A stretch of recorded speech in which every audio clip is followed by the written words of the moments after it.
Friends, welcome to my channel learn with basic. सब लोग आइए जुड़िए मेरे चैनल से। सब लोग आइए मेरे चैनल पर और मुझे सपोर्ट कीजिए, थोड़ी मेरी हेल्प करिए आप लोग भी। ये मेरा पहला वीडियो है और मेरी पहली क्लास है। मैं चाहूँगी कि आप लोग आएँ और इस पे विज़िट करें और मेरी कमियों को बताएं कि क्या कमी है, वो कमेंट में आप लोग बताइए मुझे और मैं उसे सुधार कर आप लोग के हिसाब से वीडियो बनाने की कोशिश करूँगी। सभी लोग आ जाइए मेरे चैनल पर और मेरे चैनल को सब्सक्राइब करिएगा, लाइक भी करिएगा और बेल आइकन को ज़रूर दबाइएगा जिससे आपको नोटिफिकेशन मिलती रहे। ये हिंदी की क्लास है, पहली क्लास है, तो जनरली हम लोग भाषा के बारे में ही बात करेंगे। तो सब लोग मेरे चैनल से जुड़िए और मुझे सपोर्ट कीजिए। चलिए आगे बढ़ते हैं। चूँकि हिंदी की क्लास है तो हम लोग कुछ कंटेंट यहाँ पर रख रहे हैं हिंदी से संबंधित। सबसे पहले हम लोग भाषा के बारे में बात करेंगे। तो भाषा किसे कहते हैं, भाषा के कितने रूप होते हैं, बोली तथा भाषा में अंतर और हिंदी भाषा का महत्व। सबसे पहले हम एक एक करके समझेंगे। पहला, भाषा किसे कहते हैं, इसके बारे में मैं आप लोगों को बताऊंगी। और भाषा की शुरुआत कहाँ से हुई है, भाषा का अर्थ क्या होता है, इन सब चीज़ों के बारे में मैं पहले बात करूंगी। उसके बाद हम भाषा के रूप में आएंगे। भाषा के कितने प्रकार होते हैं, किस किस तरह की भाषा होती है। उसके बाद हम बोली तथा भाषा में अंतर समझेंगे।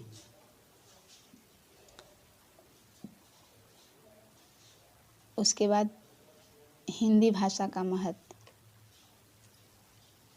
ठीक है, तो हम लोग सबसे पहले भाषा के बारे में बात करेंगे कि भाषा की शुरुआत कहाँ से हुई है। तो चलें आगे बढ़ें।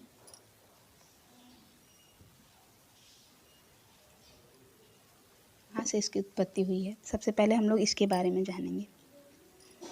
भाषा शब्द भाष धातु से बना है जिसका अर्थ होता है बोलना। भाषा शब्द भाष धातु से बना है जिसका अर्थ होता है बोलना। सभी प्राणियों द्वारा मन के भावों का आदान प्रदान जैसे होता है, जिस प्रकार से होता है उसे भाषा कहते हैं। जैसे कि हम लोग एक दूसरे से किस प्रकार से बातें कर रहे हैं, किस प्रकार से अपनी बात समझा रहे हैं, किस प्रकार से उनकी बात समझ रहे हैं, ये सब चीज़ें भाषा के अंतर्गत आती हैं। भाषा के द्वारा हम अपनी बात को एक दूसरे तक पहुंचा सकते हैं। अगर हम लोग दो व्यक्ति खड़े हों और आपस में चुपचाप एक दूसरे को देखें तो ना वो समझ पाएगा कि मैं क्या कहना चाह रही हूँ, ना हम समझ पाएंगे कि वो क्या कहना चाह रहा है। तो जब तक भाषा को हम लोग नहीं रखेंगे बीच में, तब तक हम लोग एक दूसरे की बातों को समझ ही नहीं सकते हैं कि हम लोग कहना और समझना सुनना क्या चाह रहे हैं। तो सबसे पहले भाषा वह साधन है जिसके द्वारा मनुष्य बोलकर, सुनकर, लिखकर व पढ़कर, इन तीनों तरीके से अपने मन के भावों और विचारों का आदान प्रदान करता है। सबसे पहली बात भाषा। तो भाषा वह चीज़ है जिसके द्वारा हम अपनी बात दूसरे तक पहुंचा सकते हैं और दूसरों की बातों को खुद समझ सकते हैं, वो भाषा हुई। जैसे अगर इस समय मैं अपनी बात रख रही हूँ आप लोगों तक, तो आप लोग केवल सुन रहे हैं और मैं बोल रही हूँ, तो ये जो आदान प्रदान हो रहा है वो भाषा का माध्यम है। इस भाषा के माध्यम से मैं अपनी बातों को आप तक पहुँचा रही हूँ। तो जो भाषा है उसके बिना एक प्राणी अपने विचारों का आदान प्रदान कर ही नहीं सकता है। तो अपने विचारों का आदान प्रदान करने के लिए हम लोगों को जिस चीज़ की ज़रूरत होगी वो क्या है, भाषा है। पशु पक्षियों की बोलियों को भाषा नहीं कहा जा सकता है। तो हम लोग भाषा की परिभाषा पे आएंगे।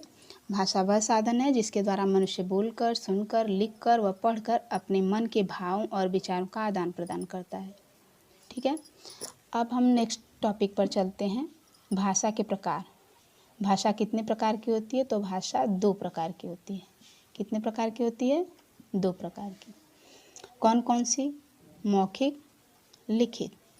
अभी हम यहाँ केवल 2 भाषाओं की बात कर रहे हैं, एक मौखिक और एक लिखित। तो सबसे पहले हम लोग मौखिक भाषा के बारे में पढ़ते हैं और समझते हैं। मौखिक भाषा मतलब ओरल लैंग्वेज, जिसे हम लोग ओरल भी कहते हैं इंग्लिश में।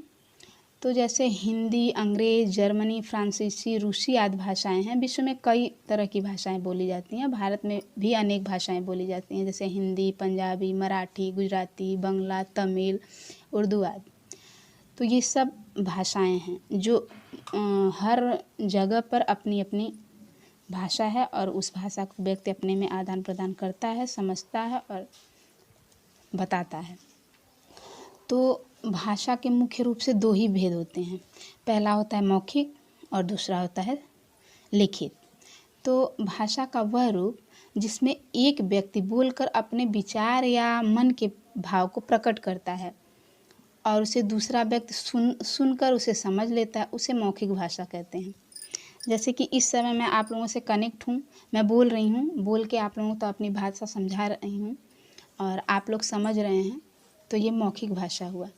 और जैसे टेलीविज़न आप लोग देखते हैं, उसमें जो भी फिल्म होती है, सीरियल्स होते हैं, धारावाहिक होते हैं, जो भी चीज़ें होती हैं उसमें, तो वो लोग मौखिक भाषा द्वारा ही अपनी बातों को रखते हैं। तो मौखिक भाषा का माने जितने भी टॉपिक हैं, वो दूरदर्शन है और भाषण है, वार्तालाप है, नाटक है, रेडियो द्वारा जो आप लोग सुनते हैं, वो सब मौखिक भाषा के अंतर्गत आता है। तो मौखिक भाषा के बारे में आप लोगों ने जाना। अब हम लोग लिखित भाषा के बारे में पढ़ेंगे। तो लिखित भाषा मतलब यही है कि जिसमें व्यक्ति अपने मन के विचारों को लिखकर एक दूसरे तक पहुंचाता है। तो लिखित भाषा, अब हम लोग लिखित भाषा के बारे में बात कर रहे थे। तो लिखित भाषा क्या किन किन माध्यम से होती है? पत्रिका में, जैसे लिखित भाषा पत्रिका में होती है। अभी हम लोग SMS करते हैं मोबाइल पर, जीवनी, संस्करण, ईमेल, ये सब किसका प्रतीक है? ये सब लिखित भाषा का उदाहरण है। तो लिखित भाषा वो भाषा होती है जिसको हम लोग लिख कर और दूसरों तक पहुंचाते हैं और दूसरे हमारी बातों को पढ़कर समझ लेते हैं कि हम लोगों को किस बारे में बात करनी है, किस चीज़ को समझना है, क्या मैसेज है। ये सब लिखित भाषा के अंतर्गत आता है। तो लिखित भाषा का रूप मतलब कि मौखिक रूप की अपेक्षा एकदम सीमित है। बहुत कम लिखा जाता है। अब तो सब लोग डायरेक्ट फ़ोन हो गया है, यहाँ पे सारी बातें एकदम आदान प्रदान हो रही हैं। तो अभी हमने 2 भाषाओं के बारे में, चलिए हम लोग आगे बढ़ते हैं। आगे तीसरी भाषा है सांकेतिक भाषा। सांकेतिक भाषा क्या होती है? सांकेतिक भाषा मतलब संकेतों द्वारा बताया जाए, समझाया जाए। जैसे अभी दिव्यांग लोग जो हैं, वो अपनी बातों को कैसे रखते हैं, उनकी एक लिपि होती है, उसे ब्रेल लिपि कहते हैं। जो मतलब जो लोग देख नहीं सकते हैं, उनके लिए एक लिपि आई हुई है, उसे ब्रेल लिपि कहते हैं। वो उसके माध्यम से पढ़ाई करते हैं। तो सांकेतिक भाषा जो होती है, वो संकेत के माध्यम से समझी जाती है और मतलब बताई जाती है। तो जब संकेतों और इशारों द्वारा जो भी बातें हों, उन्हें हम लोग सांकेतिक भाषा कहते हैं।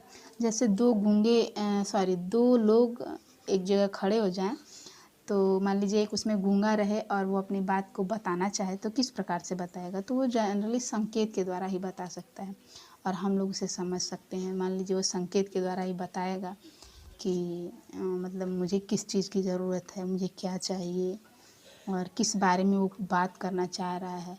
तो ये सब सांकेतिक भाषा के अंतर्गत आता है। और सांकेतिक भाषा देखिए, जो ट्रैफिक सिग्नल वाला है, वो संकेत के माध्यम से ही हम लोगों को बताता है कि सिग्नल कब मतलब चालू करना है, कब रुक जाना है, कब आगे बढ़ना है। ये सारी चीज़ें सांकेतिक भाषा के अंतर्गत आती हैं। इसके बाद हम लोग मातृभाषा। मातृभाषा क्या होती है? मातृभाषा मतलब वो भाषा जो बच्चा अपने परिवार में रह के सीखता है, वो मातृभाषा के अंतर्गत आती है। मातृभाषा जैसे कि हम लोग भोजपुरी बोलते हैं, हम लोगों के बच्चे भी उसी तरह से बोलना स्टार्ट कर देते हैं। जो लोग हिंदी बोलते हैं उनके बच्चे हिंदी, यानी वो बच्चे हम लोगों का अनुकरण करते हैं और उस हिसाब से बोलना शुरू कर देते हैं। एक अमेरिका में रहने वाला बच्चा फराटेदार इंग्लिश बचपन से ही बोलने लगता है, तो इसका क्या, वो मातृभाषा है, वो उसकी मदर टंग है। वो अपने मदर लैंग्वेज के द्वारा अपनी बातों को रखता है।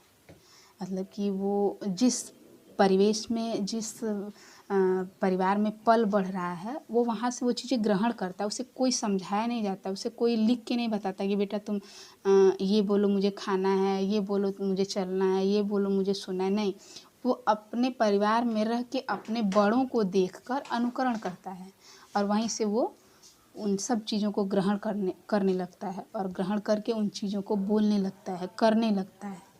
तो वो मातृभाषा हुई। यानी जो भाषा बच्चा अपने परिवार में रह के सीखता है वो उसकी मातृभाषा हुई। तो आप लोगों ने 3 भाषा के बारे में 4 भाषा के बारे में मैंने यहाँ पे आप लोगों को बताया। और अब इसके बाद हम लोग राष्ट्रभाषा पे आते हैं। राष्ट्रभाषा क्या होती है? तो राष्ट्रभाषा वो भाषा होती है जो जहाँ मतलब बहुत ज़्यादा लोग जिस भाषा का प्रयोग करते हैं उसे राष्ट्रभाषा कहते हैं। जैसे हम लोगों के देश में हिंदी भाषा का बहुत ज़्यादा प्रचलन है। हम लोग कहीं भी जाते हैं तो जनरली हिंदी सभी लोग समझते और बोलते हैं, तो इसे राष्ट्रभाषा कहा जाता है। ये अधिकतर मतलब सभी देशों की अपनी अपनी राष्ट्रभाषा हो। जैसे अमेरिका में उसकी राष्ट्रभाषा अंग्रेजी हो गई, जापान की राष्ट्रभाषा जापानी हो गई और भारत की राष्ट्रभाषा हिंदी हो गई। तो मतलब जहाँ जैसे जैसे मतलब लोग अपने अपने क्षेत्र में अपने अपने तरीके से अपने अपनी भाषाओं को बोलते समझते हैं, उसे राष्ट्रभाषा कहते हैं। तो हम लोगों ने अभी राष्ट्रभाषा के बारे में समझा और इसके बाद आती है राजभाषा। हम लोग इस राजभाषा के बारे में बात करें। ये भाषा कौन सी भाषा है? राजभाषा ऐसी भाषा है जो कार्यालय, दफ्तर, इन सब चीज़ों में बोली जाती है, इन सब जगहों पर बोली जाती है, वो राजभाषा होती है। ये अधिकतर मतलब राजकीय कार्यों में प्रयोग होती है। और यहाँ भारत की राजभाषा हिंदी और अंग्रेजी दोनों है और अमेरिका की राजभाषा इंग्लिश है। तो ये अपनी अपने जगह पे अपने अपने हिसाब से उसका प्रयोग कार्यालय मतलब राजकीय कार्यों में ज़्यादा होता है। तो आप लोगों ने यहाँ पे देखा कि मैंने मौखिक, लिखित, सांकेतिक और मातृभाषा और राजभाषा, इन सब चीज़ों के बारे में आप लोगों को एक एक करके बताया है। तो अब मुझे लगता है कि आप लोगों को भाषा का सब कुछ समझ में आ गया होगा और आप लोग मतलब इसको देखिए, समझिए और जहाँ नहीं समझ में आए वहाँ मुझे कमेंट में बताइएगा, उसको मैं सुधारने की कोशिश करूँगी। ठीक है, अब हम लोग आगे बढ़ते हैं। ठीक, अब हम लोग आ गए बोली तथा भाषा में अंतर। ठीक है, बोली का रूप बहुत अल्प होता है। अल्प मतलब बहुत छोटा होता है। इसका प्रयोग सीमित क्षेत्रों में किया जाता है। इसमें साहित्य बोल के कोई रचना नहीं होती है।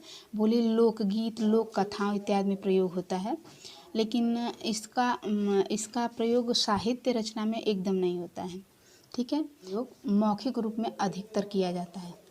ठीक है, और ये जो हिंदी भाषा है वो उसकी कितनी बोलियां प्रचलित हैं? 18 बोलियां प्रचलित हैं। इसके विपरीत भाषा बोली की विकसित मतलब बोली का विकास जब होता है तो वो भाषा में परिवर्तित हो जाती है। जब हम लोग बोली को और विकसित और विस्तारित कर देते हैं तो उसे बोली से उसे भाषा में हम लोग कन्वर्ट कर देते हैं। तो इसमें साहित्य रचना की जाती है। साहित्य में जो भी लिखाया, जो भी बताया, जो भी समझाया जाता है वो बोली का ही विकसित रूप होता है।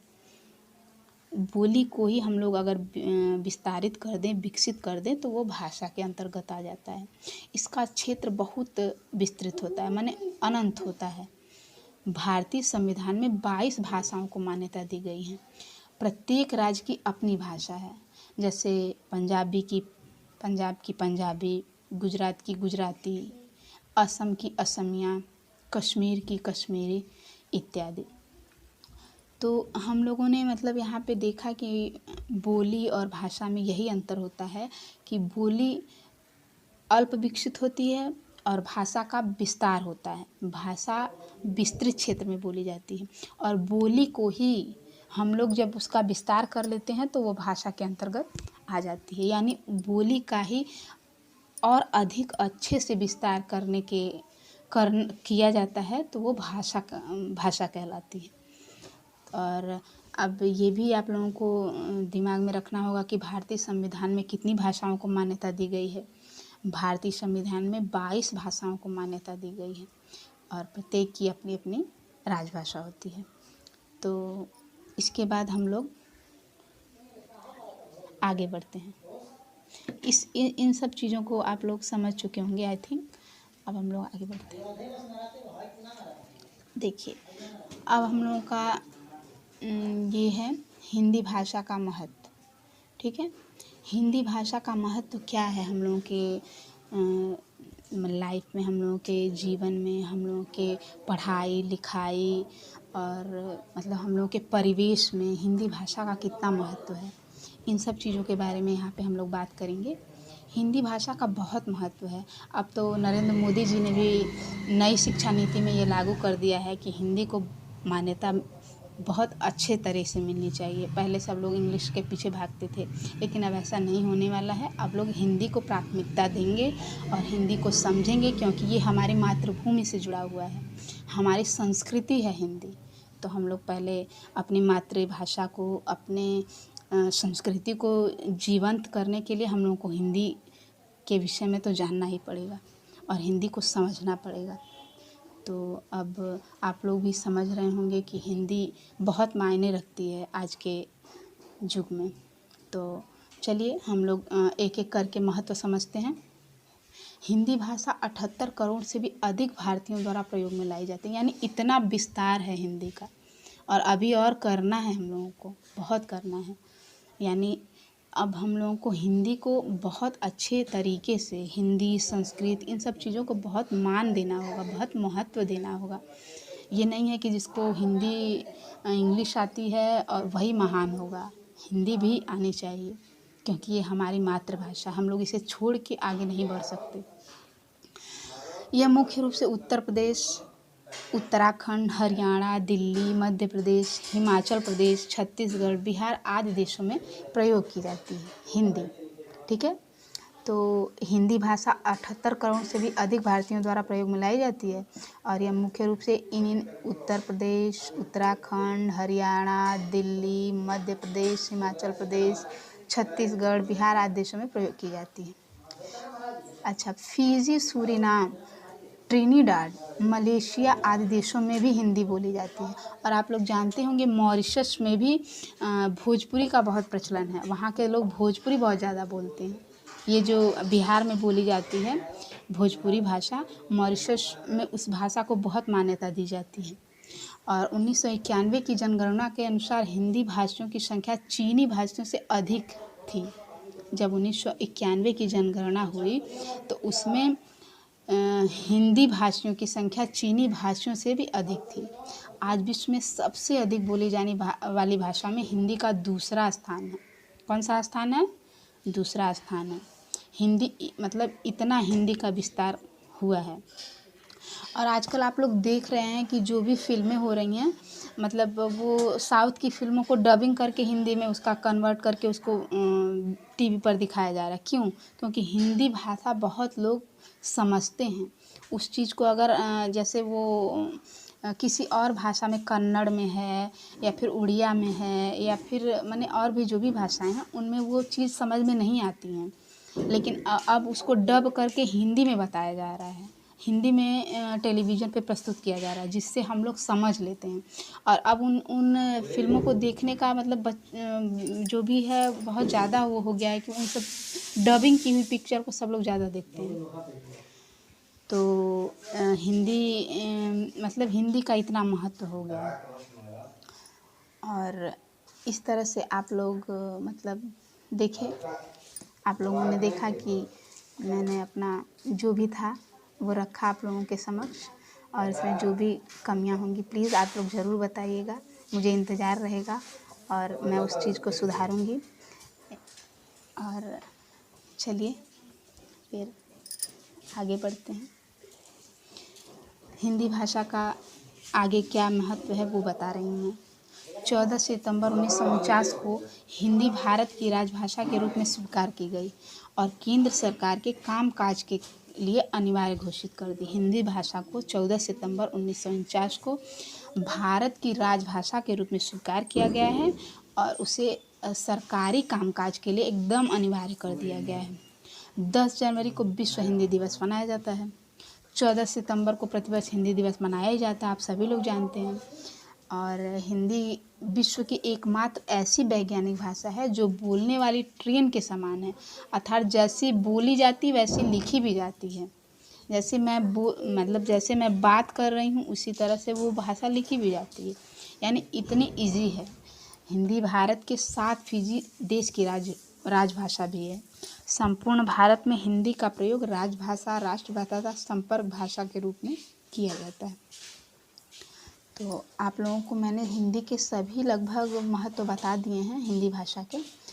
तो इन सब चीज़ों को आप लोग ध्यान से देखिएगा और समझिएगा, और जहाँ जहाँ भी थोड़ी बहुत मुझसे जो भी त्रुटियाँ हुई हैं प्लीज़ उसको बताइएगा। और मैं चाहूँगी कि आप लोग कमेंट करके मुझे बताएं और मुझे चलिए उसको सब्सक्राइब करिए, शेयर करिए और मेरे चैनल पे आइए, जुड़िए और शेयर करके उन बच्चों तक पहुंचाइए, उन फ्रेंड्स तक पहुंचाइए जो नहीं जुड़ पाए हैं, उन लोगों को ज़रूर बताइए। आप लोग शेयर करिए और ज़्यादा से ज़्यादा शेयर करिए, ताकि जिन बच्चों तक मेरा अभी तो मैंने शुरुआत ही की है, फ़िलहाल अभी नहीं पहुंच पाया होगा, आप लोगों के माध्यम से वहां तक पहुंच सकता है। आप लोग मुझे सपोर्ट करिए और मुझे आगे बढ़ाने में मेरी मदद कीजिए। इस प्लेटफॉर्म पे मेरे साथ जुड़िए और मैं आप लोगों की बहुत आभारी रहूँगी। और चलिए लर्न विद बेसिक को आगे बढ़ाने में आप सब लोग मेरी मदद कीजिए और थैंक यू।